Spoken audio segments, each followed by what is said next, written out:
میں Kaleem Mohiuddin assistant professor of Urdu government degree college for women Karimnagar آپ کی خدمت میں ایک نئے سبق نظم فنون لطیفہ علامہ اقبال کے لے کر حاضر ہوا ہوں۔ آج کے اس سبق میں ہم فنون لطیفہ کی تفہیم کے ساتھ ساتھ تشریح کے ساتھ ساتھ علامہ اقبال کے حالات زندگی، ان کی ابتدائی تعلیم اور ان کے اساتذہ، ان کی اعلیٰ تعلیم کے بارے میں جانکاری حاصل کریں گے۔ شاعر مشرق علامہ اقبال 9 نومبر 1877 عیسوی کو سیالکوٹ میں شیخ نور محمد کے گھر پیدا ہوئے۔ ماں باپ نے نام محمد اقبال رکھا۔ انہوں نے ابتدائی تعلیم سیالکوٹ میں ہی حاصل کی اور مشن ہائی اسکول سے میٹرک اور میرے کالج سے سیالکوٹ سے ایف اے کا امتحان پاس کیا۔ شعر و شاعری کا شوق بھی آپ کو یہیں پیدا ہوا اور اس شوق کو فروغ دینے میں آپ کے ابتدائی استاد مولوی میر حسن کا بڑا دخل تھا۔ حکیم الامت کے لقب سے جانے اور پہچانے جاتے ہیں علامہ ڈاکٹر محمد اقبال مرحوم، جنہیں سیاست کی دنیا میں سب سے پہلے نیا تصور دینے کا شرف حاصل ہوا۔ ایک کشمیری شیخ خاندان سے تعلق رکھتے تھے۔ آپ پنجاب کے شہر سیالکوٹ میں پیدا ہوئے۔ ڈاکٹر محمد اقبال کے والد محترم شیخ نور محمد بڑے نیک اور اللہ والے بزرگ تھے اور اپنی نیکی و پرہیزگاری کی وجہ سے سارے شہر میں بڑی عزت کی نظر سے دیکھے جاتے تھے۔ ان کا ایک معمولی سا کاروبار تھا اور اسی کاروبار کی مختصر آمدنی کے ساتھ انہوں نے صبر و شکر سے ساری زندگی گزار دی۔ ان کے 2 بیٹے تھے، بڑے کا نام عطا محمد اور چھوٹے کا نام محمد اقبال۔ یہی محمد اقبال بعد میں شہرت کے آسمان پر مہر عالم تاب بن کر چمکے۔ جب اقبال 5 برس کے ہوئے تو ان کے والد بزرگوار نے قدیم رواج کے مطابق انہیں اپنے حلقہ احباب کے ایک نہایت فاضل شخصیت مولوی میر حسن صاحب کے ہاں بغیر تعلیم بھجوا دیا۔ مولوی میر حسن صاحب نے اپنے عزیز دوست کی خاطر اقبال کو اپنی خداداد علم و فضل سے فیضیاب کرنے میں کوئی کسر نہ اٹھا رکھی۔ اقبال نے بھی اپنی بے مثال ذہانت اور بے پناہ شوق کے سبب ان سے خوب استفادہ کیا اور مکتب میں ہمیشہ امتیاز کے ساتھ مختلف درجوں میں کامیابی حاصل کی۔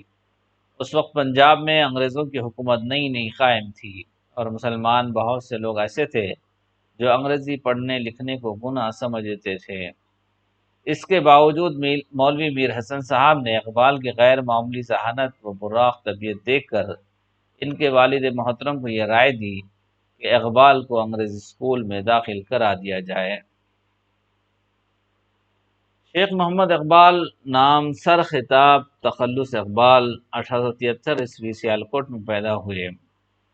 مکتب میں ابتدائی تعلیم کے بعد مشن اسکول سیالکوٹ میں داخل ہوئے۔ یہاں شمس العلماء مولانا میر حسن عربی اور فارسی کے استاد تھے۔ اقبال نے میٹرک اور انٹرمیڈیٹ کے امتحان وہیں سے پاس کیے۔ 1897 عیسوی میں گورنمنٹ کالج لاہور سے بی اے اور 1899 عیسوی میں فلسفے میں ایم اے کیا۔ اعلیٰ تعلیم کے لیے انگلستان گئے اور وہاں 1905 سے 1908 تک رہے۔ اسی دوران میونخ یونیورسٹی جرمنی سے 1907 عیسوی میں فلسفہ عجم کے موضوع پر تحقیقی کام کر کے پی ایچ ڈی کی ڈگری حاصل کی۔ ڈاکٹریٹ کرنے کے بعد 1908 عیسوی میں لندن سے بیرسٹری کا امتحان پاس کیا۔ اقبال اپنی تعلیمی اور علمی و عملی زندگی میں اپنے 2 اساتذہ سے بے حد متاثر رہے۔ ایک تو مولانا میر حسن، دوسرے گورنمنٹ کالج لاہور کے پروفیسر تھامس آرنولڈ تھے۔ انگلستان جانے سے پہلے اقبال اورینٹل کالج لاہور میں استاد کی حیثیت سے کام کرتے رہے۔ 1908 عیسوی میں یورپ سے واپسی پر وکالت کو مستقل طور پر ذریعہ معاش بنایا۔ البتہ جز وقتی استاد کی حیثیت سے گورنمنٹ کالج لاہور میں بھی پڑھاتے رہے۔ 21 اپریل 1938 عیسوی کو لاہور میں انتقال ہوا۔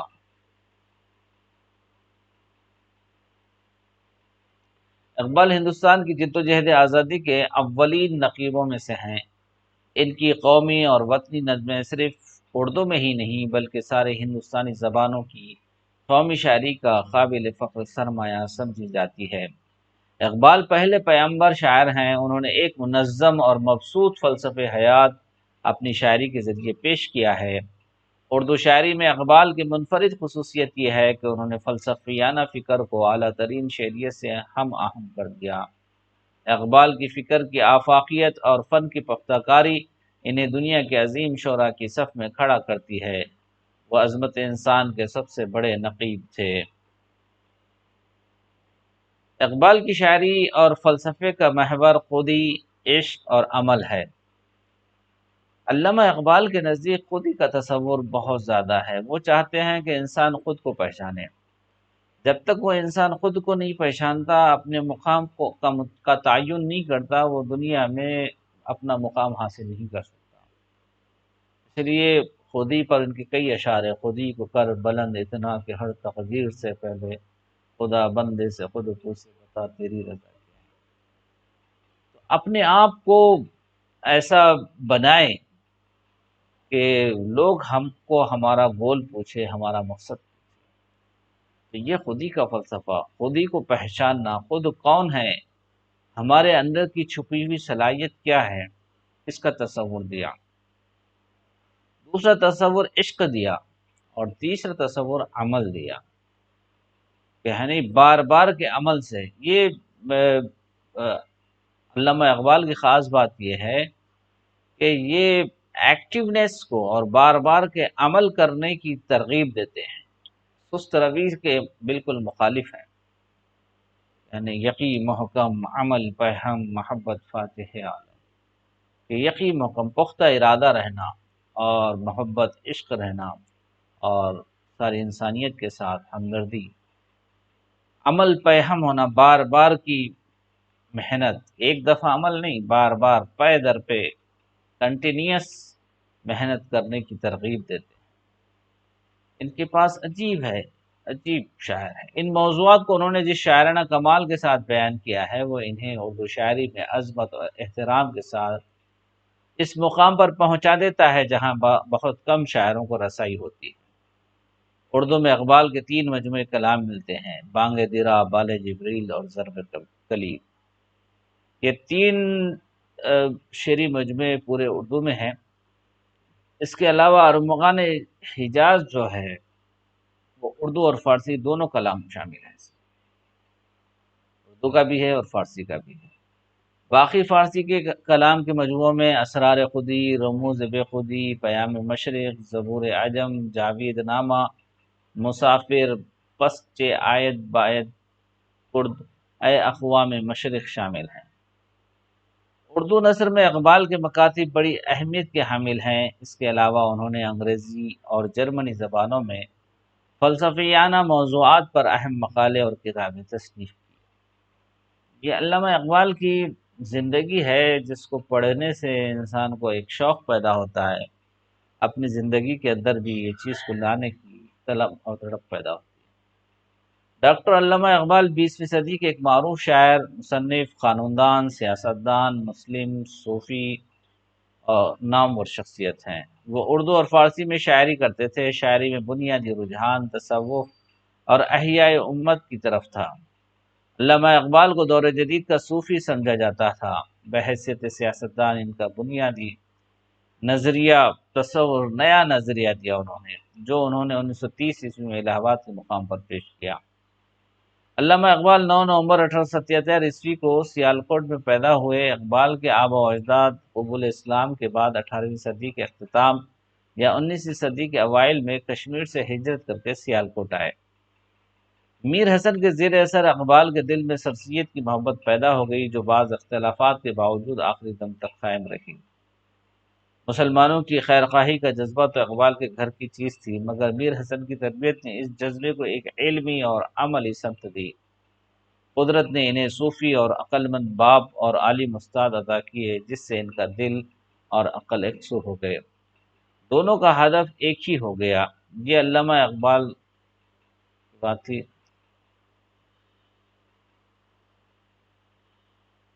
16 برس کی عمر میں علامہ اقبال نے میٹرک کا امتحان فرسٹ ڈویژن میں پاس کیا اور تمغہ اور وظیفہ ملا۔ 1899 میں اقبال نے ایف اے کیا اور مزید تعلیم کے لیے لاہور آ گئے۔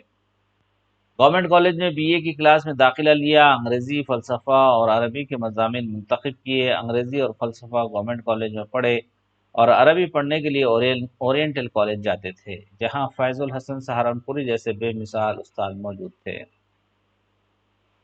علامہ اقبال تقریباً 4 سال تک اورینٹل کالج میں رہے، البتہ بیچ میں 6 ماہ کی رخصت لے کر گورنمنٹ کالج میں انگریزی پڑھائی۔ اعلیٰ تعلیم کے لیے کینیڈا یا امریکہ جانا چاہتے تھے، مگر آرنلڈ کے کہنے پر اس مقصد کے لیے انگلستان اور جرمنی کا انتخاب کیا۔ یہ پروفیسر آرنلڈ ان کے خاص استاد تھے، جس کی وجہ سے وہ بہت ان کو پسند کرتے تھے۔ یہ یہاں گئے۔ 1903 میں اسسٹنٹ پروفیسر انگریزی کی حیثیت سے اقبال کا گورنمنٹ کالج میں تقرر ہوا۔ بعد میں فلسفے کے شعبے میں چلے گئے۔ 25 دسمبر 1905 کو علامہ اقبال اعلیٰ تعلیم کے لیے انگلستان گئے۔ ابھی یہاں آئے ہوئے ایک ماہ ہی ہوا تھا کہ بیرسٹری کے لیے لنکنز ان میں داخلہ لے لیا اور پروفیسر براؤن جیسے فاضل استاد سے رہنمائی حاصل کی۔ بعد میں آپ جرمنی چلے گئے، جہاں میونخ یونیورسٹی سے آپ نے فلسفے میں پی ایچ ڈی کی ڈگری حاصل کی۔ سر عبدالقادر بھی یہی تھے۔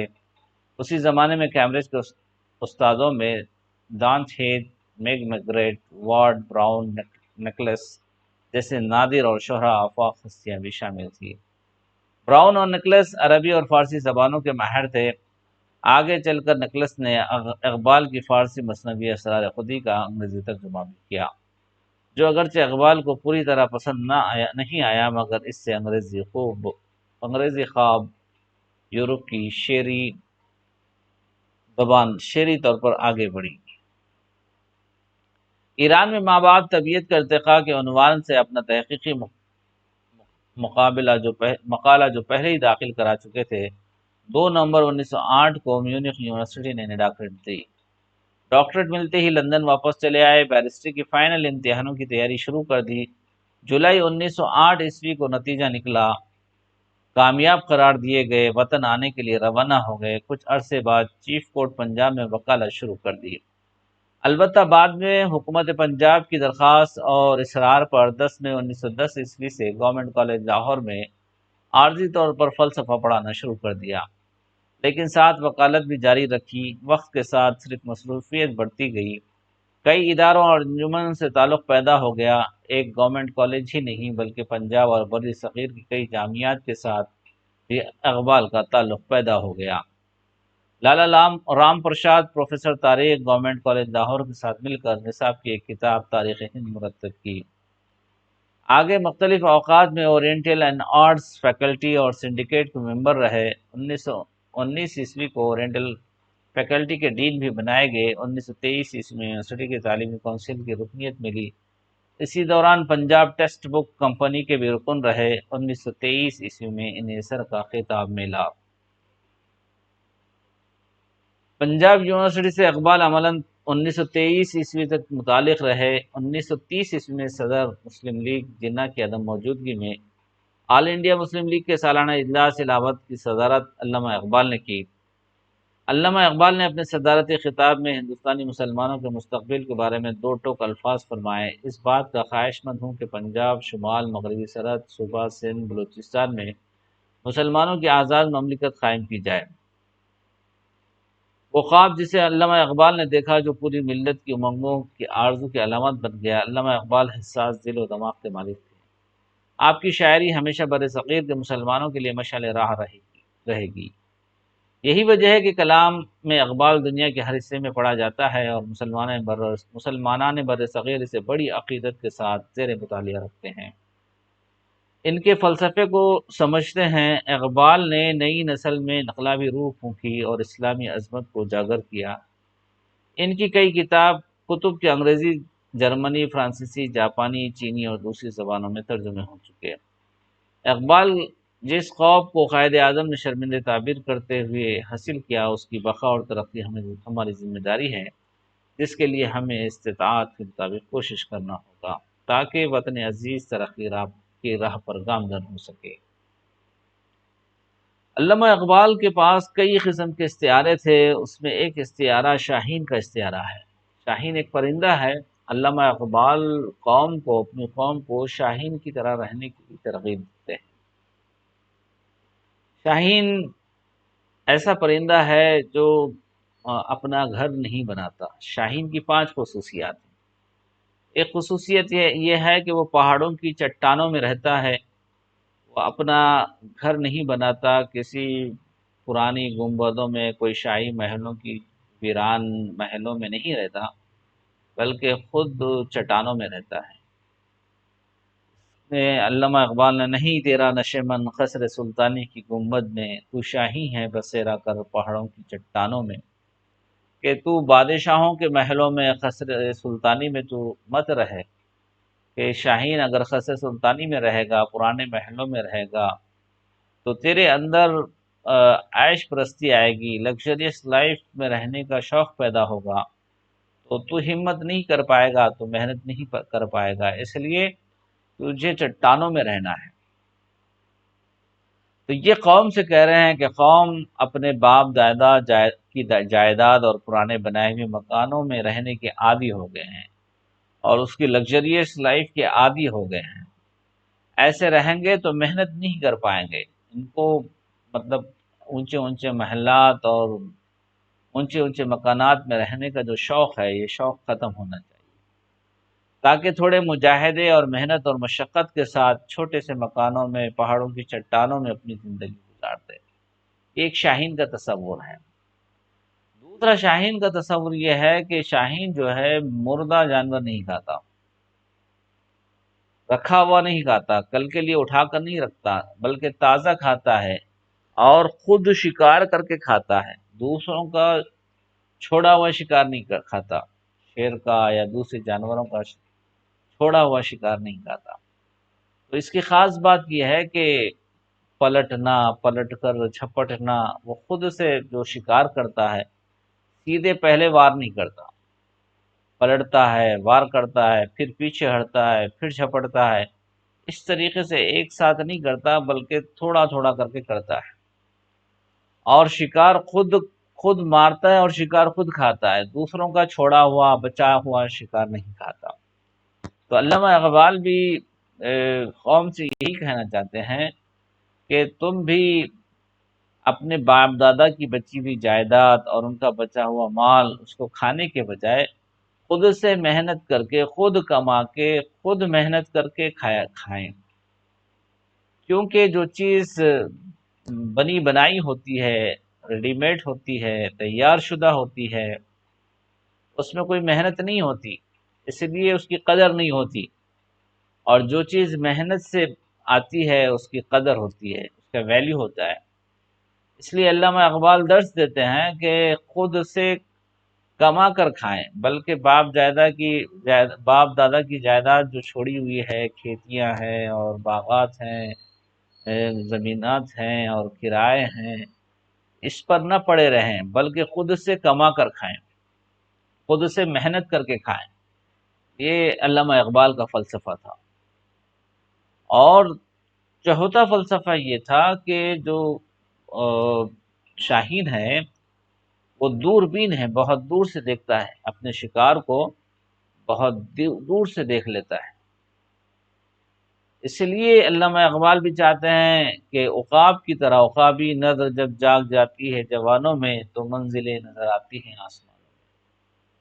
تو یہ شاہین کی طرح ہماری قوم کو دور تک دیکھنے کے لیے، یعنی بہت آگے کے فیصلے کرنے کی طرف، بہت دور تک نظر ہو، سامنے کی نظر نہ ہو بلکہ بہت دور تک کی نظر ہو، یہ چیز سکھاتے ہیں۔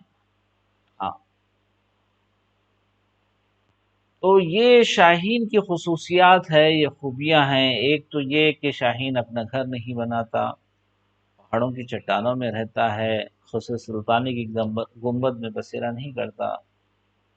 دوسری چیز، یہ خود کا شکار خود کر کے کھاتا ہے، خود سے محنت کر کے کھاتا ہے، دوسروں کا چھوڑا ہوا شکار نہیں کھاتا۔ تیسری چیز، بہت دور سے دیکھ لیتا ہے، اور اس کی خاص خوبی یہ ہے کہ یہ بہت چالاک ہوتا ہے، بہت چالاک، محنتی، جفاکش۔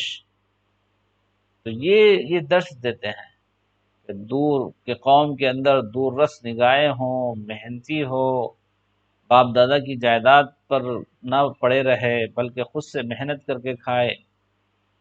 یہ چیزیں کہ علامہ اقبال کے پاس بعض استعارے بہت مشہور ہیں. ایک خودی کا فلسفہ کہ خود کو پہچانے، مٹا دے اپنی ہستی اگر کچھ مرتبہ چاہے، کہ دانہ خاک میں مل کر گل و گلزار بناتا ہے. میں کیا ہوں اپنے آپ کو مٹانا ہوگا. ہاں، میں شہزادہ ہوں، میں فلاں نواب صاحب کا بیٹا ہوں، اس سے کام نہیں چلے گا. اپنے گول کو پانے کے لیے، اپنی منزل کو پانے کے لیے اپنی حیثیت کو مٹانا ہوگا. اپنی پوزیشن کو مٹا کر اس کے لیے دن رات محنت کرنی پڑے گی. جب اس کے لیے دن رات محنت کریں گے تو پھر مقام ملے گا. اس لیے خودی کو پہچاننا، خودی بے خودی. تو یہ علامہ اقبال کی فلسفیانہ باتیں ہیں جس کے اندر یہ چیزیں پائی جاتی ہیں.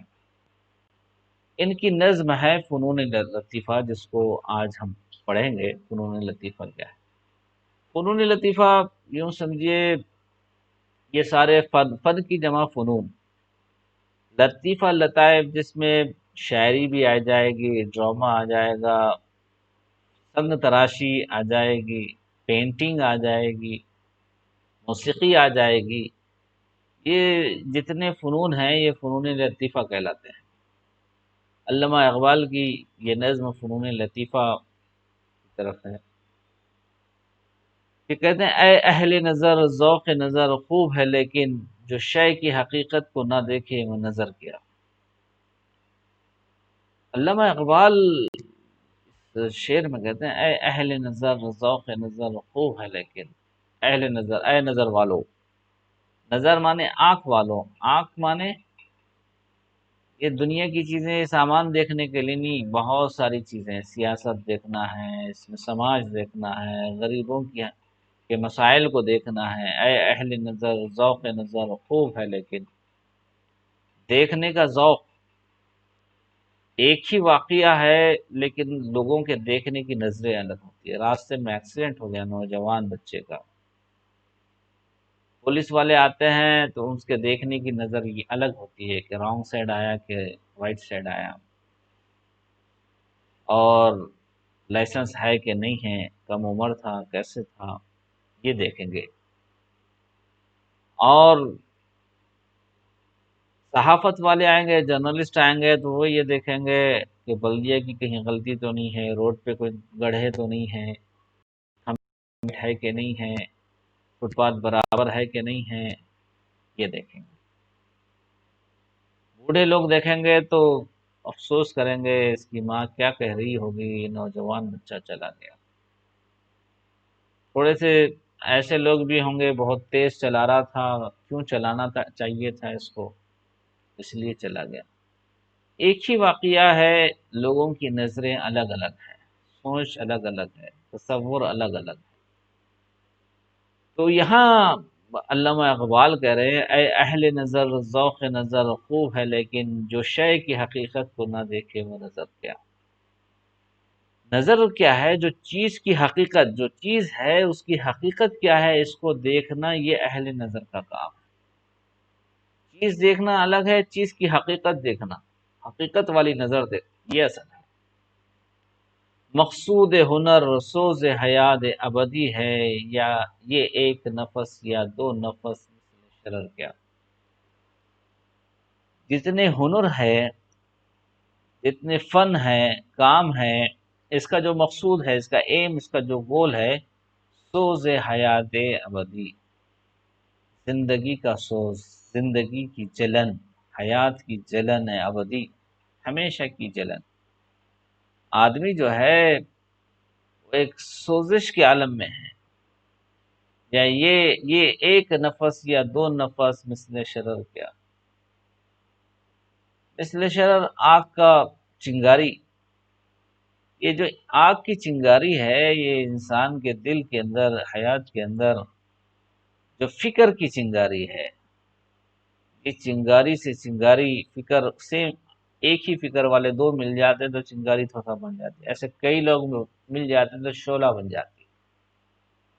تو یہ آگ کی چنگاری جو ہے، ایک نفس، ایک آدمی یا دو آدمی، اس طریقے سے کئی آدمی مل جائیں گے تو یہ شرر جو چنگاری ہوتی ہے، جیسا لائٹر جب ہم مارتے ہیں تو اس کے اندر سے جو چنگاری نکلتی ہے، ہاں، تو یہ کئی لوگ کے مل جانے سے آگ بن جاتی ہے۔